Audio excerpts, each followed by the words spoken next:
First half talagang gano'n, no? Gigil lahat tumaro, no? And I saw them, no, na sa mga matay na gusto manalo kagad. Sabi ko hindi pwede yun. Dapat every quarter. Unexpected rin, nandito ako ngayon eh. And tagal ko rin hindi napunta dito. So, and yun nga, bagong team, yung expectation ng tao sa amin fans, yung mga teams. Siyempre, yung nga sabi ni coach na alam namin mandaming champion team dyan sa PBA. And bago lang itong Titan. First win. Ngayon, and lahat kami excited eh. Excited kami maglaro ng first game. And yun nga, nabigay nga namin itong laro na to at nabibuhos namin yung depensa namin. Yung pensa namin, binigay lang yan nung nakaka-stop kami. And yun nga, ang ganda ng run namin.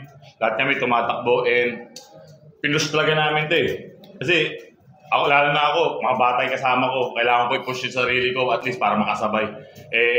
Yung sabay ko pala, mas na-effort ko pa pala yung energy ko against sa kanila. Kaya siguro yung 41 points na yun, hindi dahil sa kanila, hindi ko makukuha yun.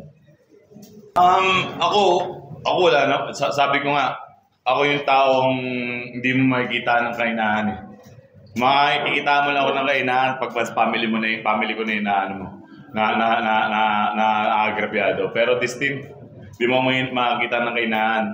Pinupursige ko itong paglalaro kasi actually, basketball, yan yung kinakabuhay natin eh. Pero is my age, talagang kailangan ko pupukin to kasi meron pa. Meron lalabas pa. Parang nabalik ko yung college day ko eh. Siyempre hindi rin sa akin yun. Siyempre kundi rin ng coaches, si Coach Cardel.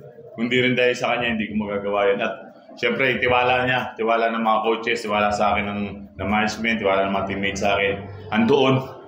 Yun nga, binigay ko lang yung best ko para masuklihan niya.